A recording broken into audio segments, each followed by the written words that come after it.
Hello dear YouTube Sangha. Happy New Year.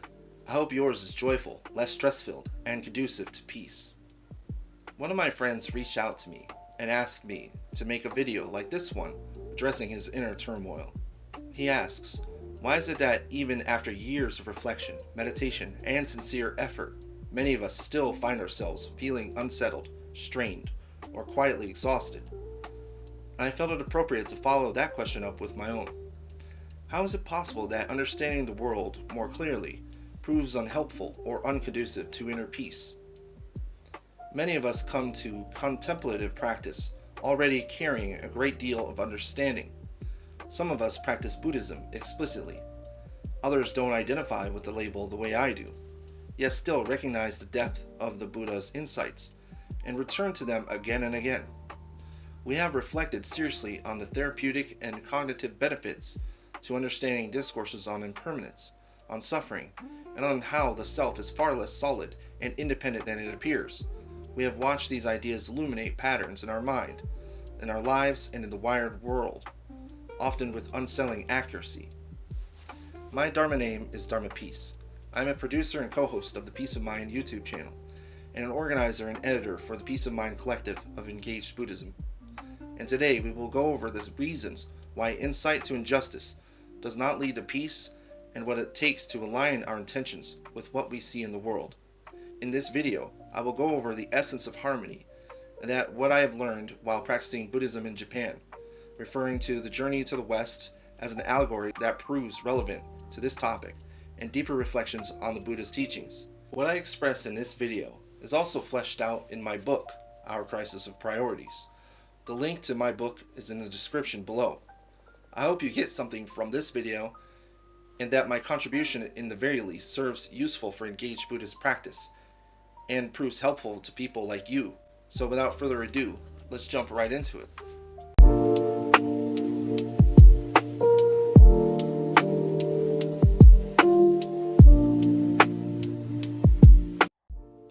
Before I continue, I feel I must mention I wrote this book and am now making this video because these questions concerning urgency and justice are not theoretical for me. They come out of lived experience, including years living in troubled homes, transferring to life in the military, followed by a long winding journey through therapy and academia in search of peace and reflection, including time living in Japan. This is where I learned harmony is treated less as an abstract value and more as a responsibility reflected in ordinary everyday conduct.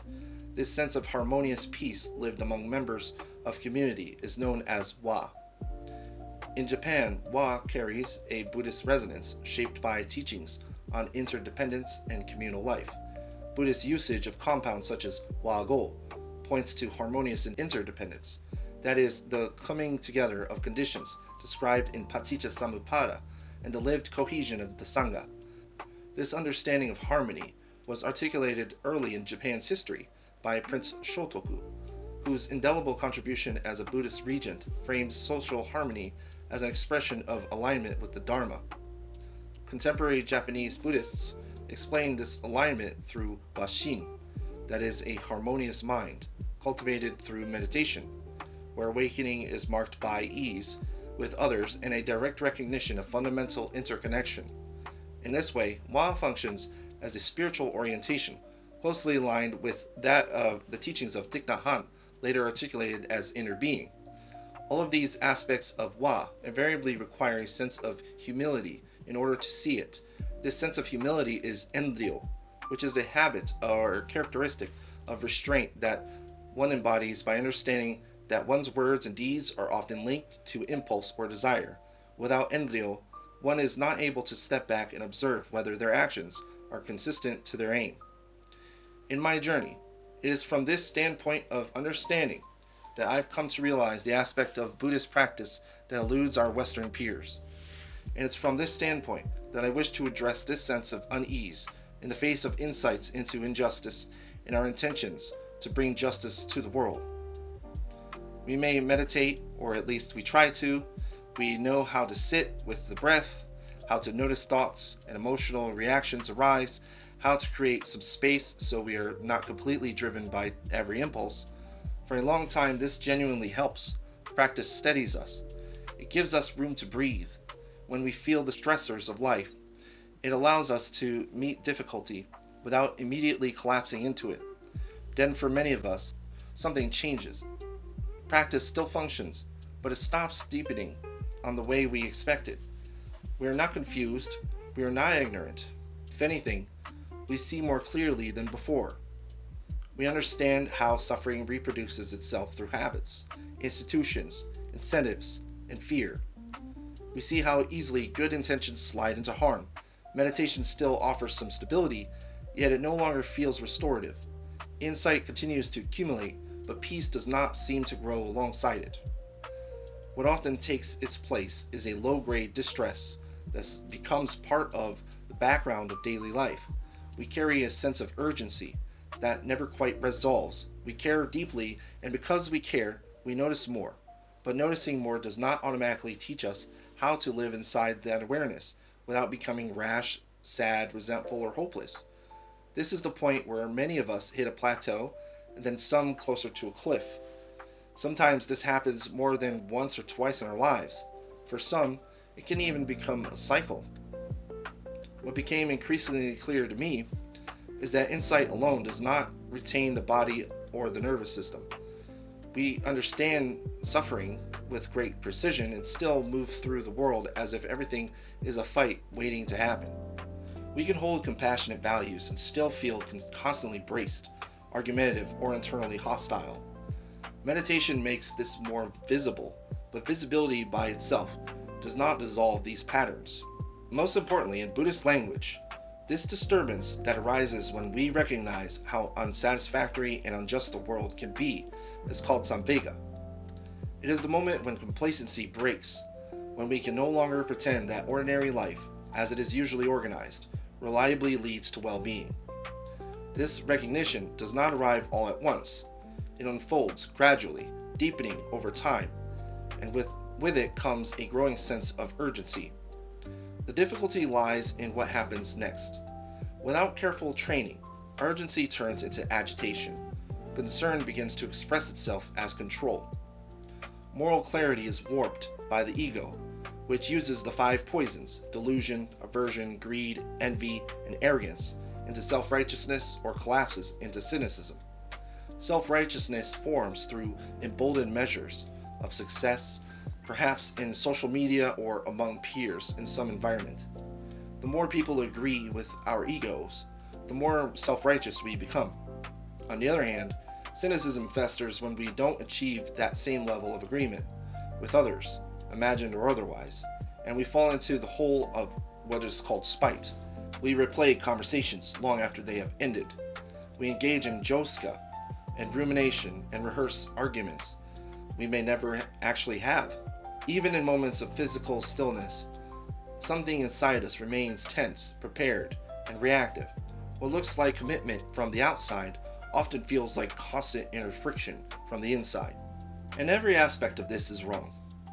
And I can explain this through an age-old tale involving an immortal monkey and his quest for justice.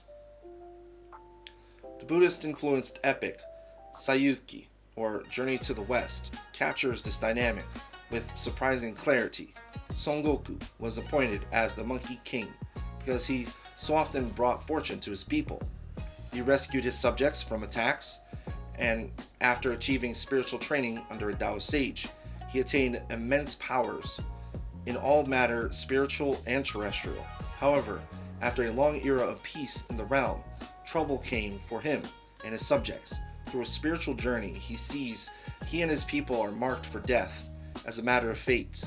Following his revelation, the Monkey King sees injustice everywhere. He is intelligent, immensely powerful, and incapable of ignoring wrongdoing. Whether it is the way of Emma Dial writes people's names into the Book of Hell, or how Snooty the Jade Emperor and his nobles behave in heaven, Son Goku sees injustice in all the realms, and wherever he goes, confrontation follows. He builds up his self-righteousness by circumventing all of the realm's measures of justice. He erases his name and the names of his people from Emma Dial's register of life and death. He eats the peaches of immortality from the Heavenly Queen's orchard. He drinks Lao Tzu's Taoist elixirs, that make the body impervious to harm. And after this he is captured and sentenced to death in Lao-Tzu's furnace. He thenceforth circumvents Lao-Tzu's crucible while trapped inside to be cremated. He instead undergoes an even more immortalizing process. And after all of this, Son Goku is so far gone into self-righteousness, he will now never be proven wrong. He challenges kings, demons, spirits, and eventually the highest authorities in heaven itself. But no matter what he does, he is not bringing justice to anyone. His actions are harmful to everyone around him, and even though he builds himself up, he's actually making things harder for himself for what's still to come. His momentum carries him from one battle to the next until he reaches a point he cannot pass. The Buddha appears, and Son Goku's advance simply stops. Unlike the heavenly army, the Buddha arrives to speak with Son Goku. He calmly challenges him to a contest. He says, "If you can leap out of the palm of my hand, you will win, and all of heaven will be yours." Son Goku happily rises to the challenge. He thinks with his magical cloud, Kitoun, he can leap 108 li, which is an unimaginably long distance, in a single bound. Son Goku leaps the furthest he's ever gone, to what looks like clear across the universe.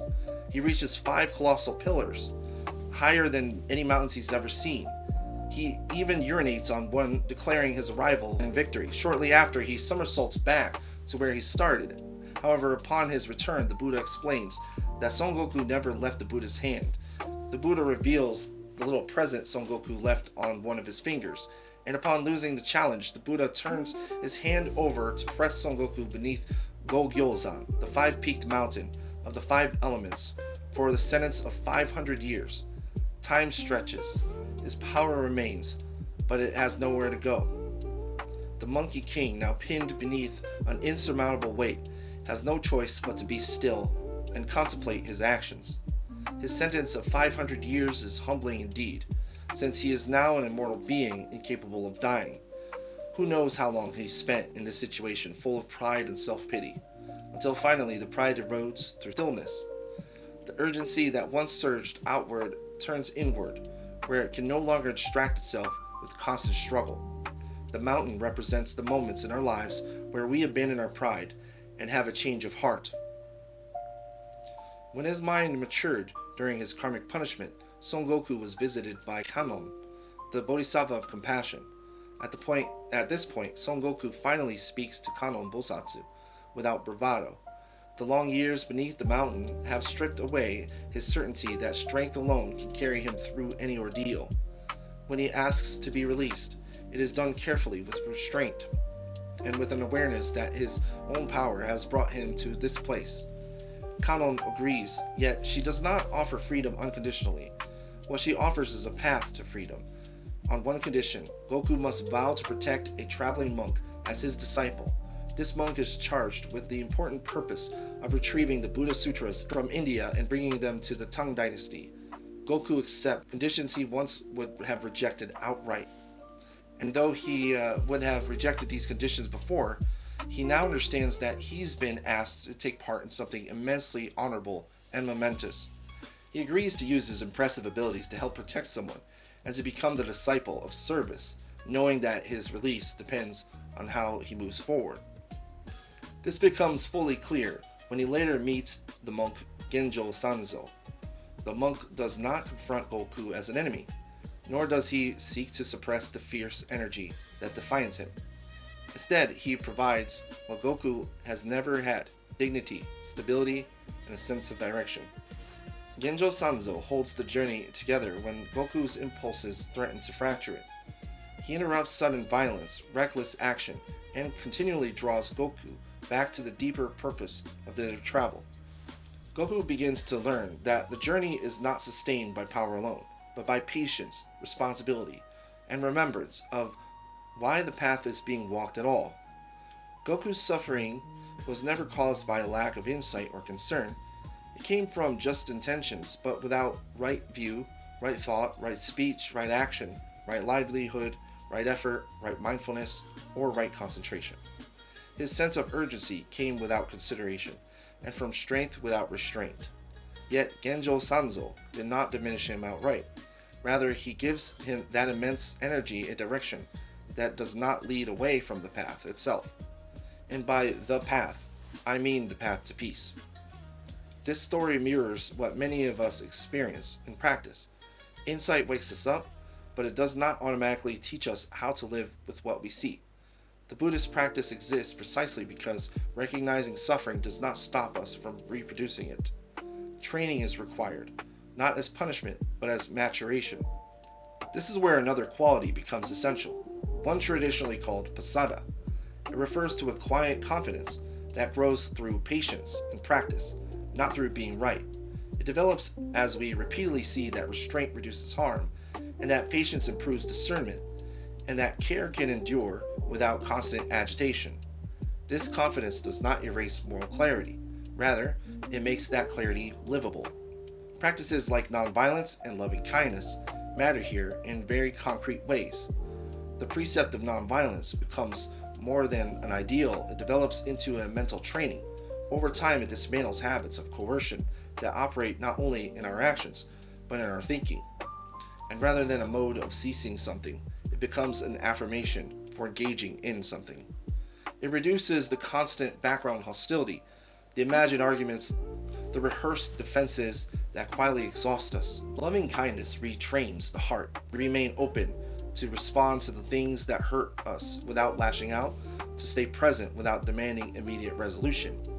As this training deepens, we can attain something transformative. We learn to relax our body and mind in ways that go beyond what was possible before. The mind becomes less preoccupied with correcting or overpowering or demanding external conditions.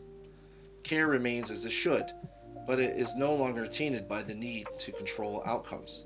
Moral concern stops feeling like an emergency that never ends, and more like a warm and blessed part of us that we know we can tap into when we are capable of helping others. And until such a time, we should stay with the basics so that when the time arises, we can feel prepared for service to justice and peace in the world. My friends, peace does not wait at the end of conflict. There is no external arrangement that secures it once and for all. Peace emerges through therapy, through patience, through learning how to carry clarity without turning it into a weapon against ourselves or others. As a war veteran, later committed to a vow of nonviolence, this understanding carries particular weight. It is why my Dharma name is Dharma Peace. It is not a slogan and it is not an affectation aimed to impress. It is my solemn vow to be committed to embody peace in my thoughts, words, and actions, rather than pursue it through force, argument, or righteous struggle. If we find ourselves troubled by the state of the world, our concern is not misplaced, but let it mature. Let urgency be refined into steadiness. Let clarity be supported by nurturing kindness. Again and again, these traditions point us in the same direction. Peace is cultivated within our minds. It is not found somewhere out there in the world once we've won something. Pasāda, the serenity found in finally realizing the tension we cause for ourselves, is something we can arrive at, but is not forced. We must loosen our grip, unfurrow our brow, and unclench our jaw. We breathe, relax, and smile. We take a step along the path of peace, and peace is in every step. This is justice, and this is peace.